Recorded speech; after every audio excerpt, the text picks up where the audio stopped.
नमस्कार साथियों, मैं आपका दोस्त मोटिवेशनल स्पीकर भारतीय डॉक्टर उज्जवल पाटनी।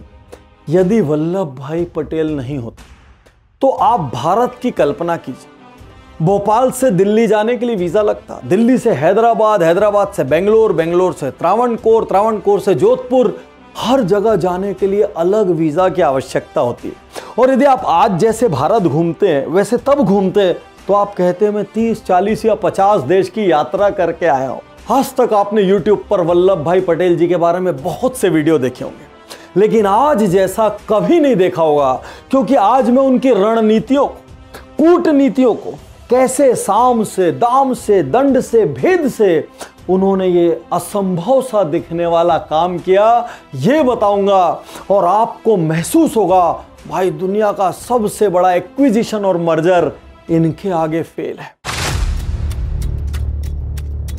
ब्रिटेन भारत को छोड़कर जाने का मन बना चुका था और उस समय देश का हाल कैसा था? देश का काफी बड़ा हिस्सा अंग्रेजों के नियंत्रण में था, जो वो हमें देने को तैयार थे। इसके अलावा बहुत बड़ा हिस्सा प्रिंसली स्टेट्स अर्थात रियासतें वो स्वतंत्र थी एक तरीके से, और उनके पास भारत का 48% क्षेत्रफल था और 28% आबादी थी। अब यहां पर ब्रिटेन ने चालाकी दिखा दी, भाई छोड़ने का मन तो सोने की चिड़िया का किसको होगा। उन्होंने वहां की संसद में एक कानून पारित किया, इंडियन इंडिपेंडेंस एक्ट 1947। उसमें रियासतों को एक गजब अधिकार दिया, उनको फ्री कर दिया। आप चाहो तो इंडिया में शामिल हो जाओ, आप चाहो तो पाकिस्तान में शामिल हो जाओ, और आप चाहो तो स्वतंत्र होकर अपना एक स्वतंत्र देश राज्य का निर्माण कर लो।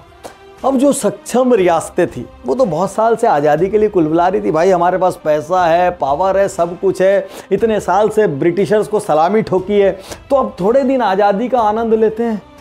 और मामला सिर्फ यहीं तक नहीं था, उस वक्त देश में सिर्फ ब्रिटिश नहीं थे, और ये बात की जानकारी बहुत सारे लोगों को है नहीं। उस समय भारत के कुछ हिस्सों पर पुर्तगाल का आधार था। गोवा, दमन, दीव, दादर, नगर हवेली, ये सब पुर्तगाल के पास था।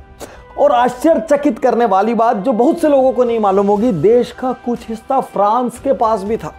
चंद्रनगर फ्रांस के पास था, यनक फ्रांस के पास था, कराईकल, माहे, पौंडीचेरी, ये सब फ्रांस के पास था। लगभग 565 छोटे बड़े राज्य, अलग अलग भौगोलिक परिस्थितियां, अलग अलग आबादी, वहां पर अलग अलग धर्म, अलग अलग राजाओं की फितरतें और ईगो, उन सब को मिलाकर एक करने का असाध्य काम, एक अखंड भारत का निर्माण करने का महान काम श्री वल्लभ भाई पटेल ने यूं ही नहीं किया। दुनिया की हर मैनेजमेंट की बुक उनके अंदर समा गई, और इसीलिए 3 टाइटल थे उनके पास। पहला टाइटल आयरन मैन है, लोहे के बने हुए, मतलब कोई कितना ही कर ले झुका नहीं सकता था। दूसरा टाइटल सरदार, जहां जाएंगे लीडरशिप ऐसी दिखाएंगे कि सामने वाले को या तो हारना होगा या तो फॉलो करना होगा। और तीसरा title the unifier of India. विश्वास कीजिए, यदि वल्लभ भाई पटेल नहीं होते तो हिंदुस्तान बहुत से टुकड़ों में बटा होता। आज का ये वीडियो बहुत ध्यान से देखना, क्योंकि मैं हर अधिग्रहण को, हर मर्जर को, हर एक्विजिशन को ऐसे दिखाऊंगा मानो 565 कंपनियों का विलय करके एक बहुत बड़ी कंपनी बन रही है। ये शो आप इस वक्त उज्जवल पाटनी YouTube चैनल पर देख रहे हैं, जहां पर 400 से ज्यादा वीडियो आपका इंतजार कर रहे हैं। वीडियो सामान्य विषय पर हो, प्रोडक्टिविटी पे हो, लाइफ पे हो, बिजनेस पे हो, या फिर किसी कंट्रोवर्शियल सब्जेक्ट पर, हम कभी पीछे नहीं हटे। और यदि आप ऑडियो के प्रेमी हैं तो 48 आवर्स पहले हर उज्जवल पाटनी शो स्पॉटिफाई पर आता है। Motivation podcast by doctor Ujjwal Patni download करें और ऑडियो में इन कथाओं का आनंद लें। सरदार पटेल देश के गृह मंत्री थे, देश के डेप्यूटी प्राइम मिनिस्टर थे, और रियासती मामलों के लिए उनको प्रमुख बनाया गया, क्योंकि सबको पता था पटेल साहब के अलावा इतना बड़ा काम और कोई नहीं कर सकता। उन्होंने अपने साथ तेज तर्रार कुशल प्रशासक वीपी मेनन को लिया। अब सरदार पटेल फ्रेमवर्क बनाते, स्ट्रेटजी बनाते, और वीपी मेनन उसका ग्राउंड वर्क करते। यहां पर एक बहुत इंटरेस्टिंग चीज क्या थी, सरदार पटेल को भली भांति मालूम था ये प्रेम से होने वाला नहीं है, इसलिए उन्होंने एक हाथ में गाजर ली और एक हाथ में लाठी ली। बोले जो गाजर से मानेगा गाजर, नहीं तो पीछे लाठी देंगे। इंटरेस्टिंग बात क्या है, यूं सरदार पटेल गांधी जी के आदर्शों पर चलते थे और अहिंसा से लेकर, स्वदेशी से लेकर असहयोग तक कभी वो गांधी जी के अगेंस्ट नहीं गए। लेकिन यहां पर जरा उन्होंने गांधी जी को साइड किया और लाठी हाथ में ले ली कि कोई सीधे से नहीं मानेगा तो उसको दंड भी देना पड़े, तो देश की अखंडता को बनाने के लिए और बचाने के लिए दंड भी दिया जाएगा। अब यहां पर बहुत ध्यान से समझना, सरदार पटेल ने रणनीति बनाई कि साम मतलब अनुनय, भाई जो प्रेम से मानेगा उसको प्रेम से मनाएंगे। दाम मतलब प्रलोभन, यदि प्रेम से नहीं माना तो कुछ लालच देंगे, उसकी कोई कीमत लगाएंगे, भाई अधिकांश चीजें बिकती है। अब प्रलोभन से नहीं माना तो भाई दंड भी देंगे, और कभी कभी दंड काम नहीं करेगा तो जैसे अंग्रेज करते थे फूट डालो और राज करो, वैसे ही भेद करने की जरूरत पड़ी तो भेद भी कर दें। साथ में दो और हथियार उनके पास थे। एक हथियार था दूरदर्शिता, जिसको आज हम फ्यूचर प्लानिंग कहते हैं, विजन कहते हैं। वो बहुत आगे का देख लिया करते थे कि आगे क्या क्या चैलेंज आएंगे और उसके लिए अभी से ग्राउंड वर्क क्या होना चाहिए। और लास्ट में भय, यदि साम दाम दंड भेद दूरदर्शिता भी काम नहीं करे तो किसी न किसी चीज का भय दिखाकर इनको तावे में लिया जाएगा।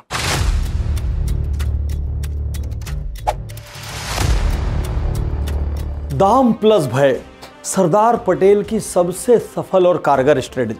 वो अलग अलग रियासतों के पास गए और उन्होंने उन सब से कहा आप हमारे में मर्ज हो जाइए और इसके बदले हम आपको मेंटेनेंस के लिए एक मोटी रकम देंगे, लगातार देते रहेंगे, आपकी लाइफ स्टाइल में कोई फर्क नहीं आएगा। जब कुछ रियासतों ने अकड़ दिखाई तो सरदार पटेल ने भय दिखाई, लाठी दिखाई। सरदार पटेल ने कहा आपकी भी जनता गुलामी से परेशान है, आपके भी शहर में, आपकी भी रियासतों में लोगों ने अपने परिवारजनों की कुर्बानी दी है।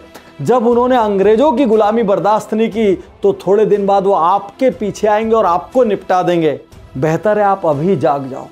और मैक्सिमम रियासतें इस दाम प्लस भय के कॉम्बिनेशन से सरेंडर हो गई और सरदार पटेल का लगभग 95% काम पूरा हो गया। जरा इसको मॉडर्न पर्सपेक्टिव में देखते हैं। एक बहुत बड़ी कैश रिच कंपनी एक छोटी कंपनी से कहती है या तो हमारे में मर्ज हो जाओ और हम तुमको अच्छा खासा पैसा देंगे, और यदि तुम मर्ज नहीं होते हो तो हम तुम्हारा फोर्सफुल एक्विजिशन कर लेंगे, या तुम्हारी पाइपलाइन ब्लॉक कर देंगे, या तुम्हारे डेटर्स से तुम्हारे ऊपर प्रेशर डलवाएंगे।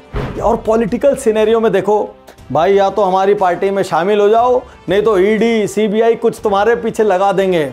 तो दाम प्लस भय का कॉम्बिनेशन जो वल्लभ भाई ने यूज किया वो आज भी देखने को मिलता है। 15 अगस्त 1947 आजादी का दिन मुकर्रर हो चुका था। जून आ गया था और जोधपुर के महाराजा हनुवंत सिंह अपनी बात से पीछे हट गए थे। उनके पूर्वजों ने भारत में शामिल होने की सहमति दी थी, लेकिन उनको लगा पाकिस्तान से बेहतर डील मिलेगी और जिन्ना किसी भी कीमत पर जोधपुर को शामिल करना चाहते थे। जोधपुर पाकिस्तान की बॉर्डर से भी लगा हुआ था। उन्होंने कहते हैं ब्लैंक पेपर पे साइन करके दे दिया महाराजा को, जो चाहे भर लो। और अब यहां वल्लभ भाई पटेल ने दाम और भेद की रणनीति अपनाई। उन्होंने बोला आपको पाकिस्तान क्या क्या दे रहा है, आपको आर्म्स को इंपोर्ट करने की आजादी हम भी देंगे, जोधपुर को काठियावाड़ से रेल पर हम अपने खर्च पर कनेक्ट करके देंगे। यदि आपके यहाँ अकाल आता है, क्योंकि राजस्थान में पानी की दिक्कत थी, तो जब भी आपके यहाँ अकाल आएगा हम आपके अकाल में अनाज की सप्लाई करेंगे। ये तो हुआ दाम। और यदि आपने ऐसा नहीं किया तो एक बात और समझ लें, हिंदुस्तान और पाकिस्तान दो धर्म के आधार पर अलग हुए, हिंदू और मुस्लिम। जोधपुर का इलाका हिंदू बाहुल्य इलाका है। यदि आपने उसको एक मुस्लिम राष्ट्र में शामिल करने की कोशिश की तो आपकी प्रजा आपके खिलाफ विद्रोह कर देगी। फिर हमें मत कहिएगा, इनडायरेक्ट इशारा था। यदि नहीं माने तो प्रजा से विद्रोह करा देंगे। तो दाम और भेद का जैसे ही कॉम्बिनेशन लगा, जोधपुर ने अपनी रियासत भारत में मर्ज करने पर स्वीकृति लगा दी। बताइए कौन सा कॉरपोरेट मर्जर और एक्विजिशन इस मर्जर और एक्विजिशन के आगे खड़ा हो सकता है। कहते हैं असली मार वो है जो पढ़े भी जोर से और पता भी न चले किसने मारा है, और इसको कहते हैं भेद, मतलब विभाजन से राज करना। जूनागढ़ जो अब गुजरात में, उसकी 80% आबादी हिंदू थी और वहां का शासक मुस्लिम था। उस शासक ने जनता को विश्वास में लिए बिना 15 सितंबर यानी आजादी के बाद 1947 में घोषणा कर दी, भाई हम तो पाकिस्तान में शामिल हो रहे हैं। और देखते ही देखते जनता में आक्रोश फैलने लगा, अलग अलग जगह छोटी छोटी क्रांतियां होने लगी और विद्रोह ऐसा फैला कि जूनागढ़ के शासक को अपनी ही रियासत छोड़ के पाकिस्तान भागना पड़ा। पाकिस्तान में जाकर वहां से कराची से उसने अंतरिम सरकार बनाई, लेकिन अंतरिम सरकार क्या काम करती। दिसंबर में फिर से जनमत संग्रह हुआ और जनता ने भारत को चुना। कुछ लोग कहते हैं कि सारी रणनीति, ये सारी कूटनीति और पर्दे के पीछे से जो तार खींचे गए वो पटेल साहब का ब्रेन चाइल्ड। कश्मीर की खूबसूरत वादियां सबको लुभाती थी। वहां पर थे महाराजा हरि सिंह। अब राजा हिंदू और आबादी मुख्यतः मुस्लिम। अब राजा बड़े कंफ्यूज थे, मैं इंडिया के साथ जाऊं, पाकिस्तान के साथ जाऊं या स्वतंत्र हूं। वो कोई निर्णय ले नहीं रहे थे। पाकिस्तान नजरें गड़ाए बैठा था। पटेल साहब जानते थे कि पाकिस्तान कुछ तो गड़बड़ करेगा। यहां पर देखिए दूरदर्शिता, जिसको अभी हम विजन कहते हैं, गोल सेटिंग कहते हैं, रोड मैप कहते हैं या भाग कहते हैं, बिग हेरी ऑडेशियस गोल, ये सब पटेल साहब हर दिन के निर्णयों में उपयोग करते थे। इसलिए मैं कह रहा हूं ना, दुनिया के बहुत सारे मर्जर और एक्विजिशन को मिला भी लेंगे ना, तो भारत में जो रियासतों का मर्जर किया गया है उसके बराबरी पर कोई आ नहीं सकता। पटेल साहब ने जैसे ही देखा कश्मीर थोड़ा दिक्कत में है, उन्होंने तुरंत दिल्ली श्रीनगर रूट पर पूरे प्लेन डाइवर्ट कर दिए, जिंदा कर दिया उस रूट को। तुरंत टेलीफोन लाइन बिछाई गई, टेलीग्राफ लाइन बिछाई गई और पठानकोट, अमृतसर, जम्मू सबको कनेक्ट कर दिया। अभी खतरा सामने नहीं था, लेकिन एडवांस में निर्णय लेते हुए इंडियन आर्मी को सारी एडवांटेज की पोजीशंस पर भेज दिया गया और 22 अक्टूबर 1947 को पाकिस्तान ने खुराफात करी दी। डायरेक्ट सामने न आते हुए 5000 कबीलाई लड़ाकों को कश्मीर में घुसाया, जिन्होंने चारों ओर लूटमार, हत्या और आतंक का नाच शुरू कर दिया। महाराजा हरि सिंह घबरा गए, उनकी मिलिट्री प्रिपरेशन नहीं थी। उन्होंने तुरंत भारत से मदद मांगी और बदले में वादा किया कि इसके बाद मैं भारत के साथ शामिल होने के लिए तैयार हूं। पटेल साहब तो यही मौका देख रहे थे। उन्होंने तत्काल हाई लेवल पर मीटिंग की और अपनी सेना को आदेश दिया, भिड़ जाओ। एक तरफ सेना भिड़ गई, लेकिन दूरदर्शी बहुत ज्यादा थे वल्लभ भाई पटेल। उनको पता था ये लड़ाई लंबी चलेगी और हमारे पास आने जाने के लिए ठीक से सड़क नहीं है। तत्काल स्पेशल ट्रेनें शुरू की गई, वर्कर्स उतारे गए, सामान उतारा गया और पठानकोट से जम्मू की रोड, एक और लड़ाई चल रही थी और एक और 8 महीने में रोड बना के ठोक दी और अंततः भारतीय सेना ने वो जंग जीत ली और कश्मीर भारत में शामिल हो गया।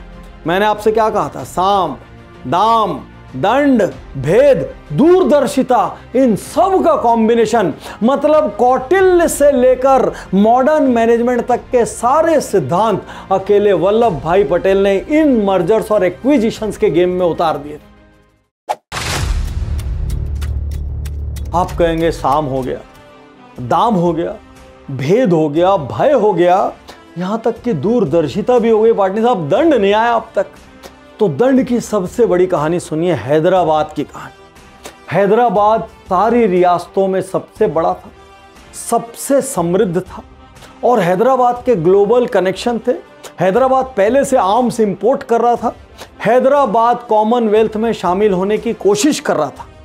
वल्लभ भाई पटेल ने हैदराबाद के निजाम को मनाने की कोशिश की। निजाम बेहद अकड़ू, बेहद इगोइस्टिक, उन्होंने सुनने से इनकार कर दिया और सबसे दुख की बात, वहां के रजाकारों ने हिंदुओं का कत्लेआम शुरू कर दिया, अत्याचार शुरू कर दिया और पटेल साहब को यह मंजूर नहीं था। उन्होंने गांधी जी के अहिंसावादी सिद्धांत को पीछे छोड़कर 17 सितंबर 1948 आजादी के लगभग 12 महीने बाद सेनाओं को हैदराबाद में घुसने का हुक्म दे दिया और 4 दिन तक हैदराबाद के अंदर हमारी सेनाएं उनसे भिड़ी और 4 दिन के बाद ऑपरेशन पोलो में हिंदुस्तानी सेनाओं को जीत हासिल हुई और हैदराबाद के निजाम ने सरेंडर करके भारत के साथ मर्ज होने का निर्णय कर लिया। मुझे लगता है वल्लभ भाई पटेल पर सीरियल बनने चाहिए उनके ऊपर मूवीज बननी चाहिए और यूनिवर्सिटीज को वल्लभ भाई पटेल को एक केस स्टडी बनाकर बड़े बड़े सब्जेक्ट्स के रूप में पढ़ाना चाहिए, क्योंकि वल्लभ भाई पटेल के कई रूप थे। वल्लभ भाई पटेल वो हस्ती हैं जिनको श्रेय जाता है हिंदुस्तान में आईएएस और आईपीएस सर्विसेज को शुरू करने का, इनको अधिकार दिलाने का, उनको पॉलिटिकल अटैक से बचाने का। इसके लिए उनको इंडियन सर्विसेज का पैट्रन सेंट भी कहा जाता है।